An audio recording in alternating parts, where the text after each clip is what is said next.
ఇదిగోండి బన్సీ రవ్వ అంటారు కదా, గోధుమ రవ్వ అన్నమాట. ఇది ఒక కప్పు తీసుకుంటున్నానండి.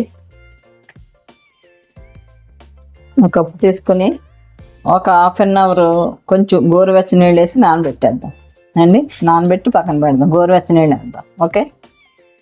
అలాగే ఇదిగోండి ఆశీర్వాద్ గోధుమ పిండి ఆట, ఇది ఒక ½ కప్ తీసుకున్నాం. ఇదిగోండి ఒక ½ కప్ తీసుకున్నా. ఇదిగోండి గోధుమ పిండి తీసుకున్నా కదా, ఒక ½ కప్పు శుభ్రంగా చల్లించేద్దాం. టీ స్పూన్ బేకింగ్ సోడా అండి. ఓకే. ఒక స్పూన్ ఏం బేకింగ్ పౌడర్, ఒక చిటికెడు సాల్ట్ అండి. ఉప్మా రవ్వ ఒక ½ అవర్ అయిపోయింది, నానిపోయింది శుభ్రంగా. వేడి నీళ్ళు వేసాం కదా, నానటం కోసం అన్నమాట. దీంట్లో వేసేద్దామండి. ఇదంతా ఇలా కలిపేద్దాం. ఇదిగోండి ఒక కప్పు బెల్లం తీసుకున్నా. నేను హెల్దీగా చేస్తున్నాను కదా, గోధుమ పిండి గోధుమ రవ్వ, చాలా హెల్దీ రెసిపీ అండి ఇది. ఇదిగోండి ఒక ½ కప్పు ఆయిల్ తీసుకున్నా. ఇది పల్లి ఆయిల్ తీసుకోకూడదండి, సన్ఫ్లవర్ ఆయిల్ తీసుకున్నా నేను. ఎటువంటి ఫ్లేవర్ లేదు తీసుకోవాలన్నమాట. ఒక ½ కప్పు పెరుగు తీసుకున్నా. ఓకేనా, గడ్డ పెరుగు లాంటిది. ఇదంతా తిప్పుదామండి, మనం కలిపేద్దాం. ఓకే. ఇది ఇలా ఒకే విధానంలో కలపాలండి. ఓకేనా. అట్లాగే ఇదిగోండి ½ కప్పు మిల్క్ కూడా వేసేద్దాం. ఇదంతా తిప్పుదామండి బాగా.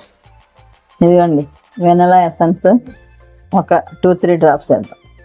ఒక 4 డ్రాప్స్ వేసానండి. ఇది కూడా బాగా ఒకే విధంగా తిప్పాలండి ఎప్పటికైనా మనం కేక్కి.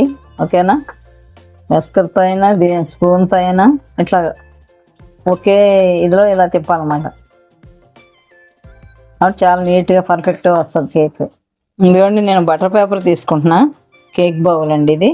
ఓకేనా, దీంట్లో బటర్ పేపర్ సర్దేసుకున్నాను. ఒకవేళ ఈ బటర్ పేపర్ లేని వాళ్ళండి కాస్త ఆయిల్ రాసి మొత్తం బౌల్ అంతా స్ప్రెడ్ చేసి కొంచెం మైదా పిండి కానీ గోధుమ పిండి కానీ ఇలా మొత్తం చేసుకుంటే సరిపోయింది అన్నమాట. ఓకేనా. ఇదిగోండి మనకి కేక్ బ్యాటర్ రెడీ అయిపోయింది. ఇదిగో చూడండి, ఈ బౌల్లో వేసేద్దామండి. కొంచెం ఆయిల్ వేద్దాం, కాస్త ఆయిల్ రాయాలి కదా. ఆయిల్ వేసుకుని ఈ ఆయిల్ శుభ్రంగా ఇదంతా స్ప్రెడ్ చేసేద్దాం. పిల్లలు చక్కగా కేక్ అంటే ఇష్టపడతారు కదండి. ఇలా మనం ఇంట్లో హెల్దీగా ఈ గోధుమ రవ్వ గోధుమ పిండి వీటితో చేసుకుంటే చాలా హెల్దీగా ఉంటుంది అన్నమాట. ఓకేనా. ఇదంతా ఆయిల్ స్ప్రెడ్ చేసేద్దాం బ్రష్తో. ఓకే. ఇదిగోండి ఇది వేసేద్దాం. ఓకే అండి, బౌల్ కొంచెం ఎయిర్ బబుల్స్ ఏం లేకుండా ఇట్లా చేసుకోవాలి. ఓకే. ఇంకా అయిపోయింది కదండి.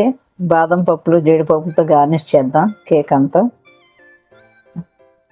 ఎయిర్ ఫ్రైయర్ ఉంది కదా, దీంట్లో పెట్టేద్దామండి. ఒక 30 మినిట్స్ పెడదామండి. ఓకే.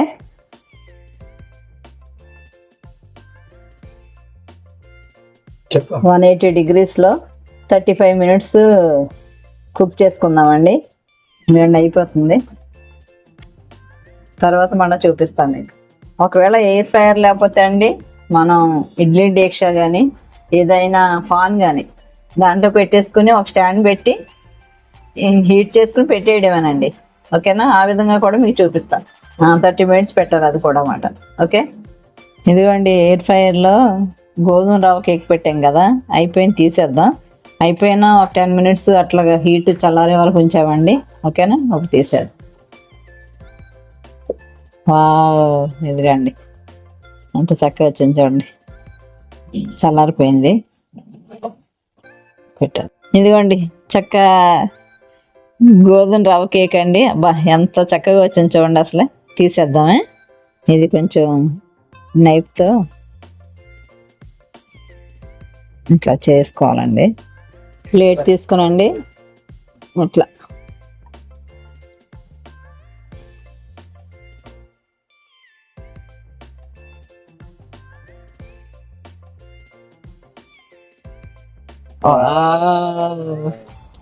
ఇదండి మొత్తం చాలా నీట్గా వచ్చేసింది కేక్. తీసేద్దామండి. బటర్ పేపర్ వేసాం కదా, తిప్పేద్దామండి. చక్క కట్ చేద్దాం. ఎంత ఫ్లఫీగా వచ్చిందో చూడండి. పీసులు కట్ చేద్దాం. అసలు రవ్వతో కూడా ఇంత చక్కగా వచ్చిందంటే చాలా గ్రేట్.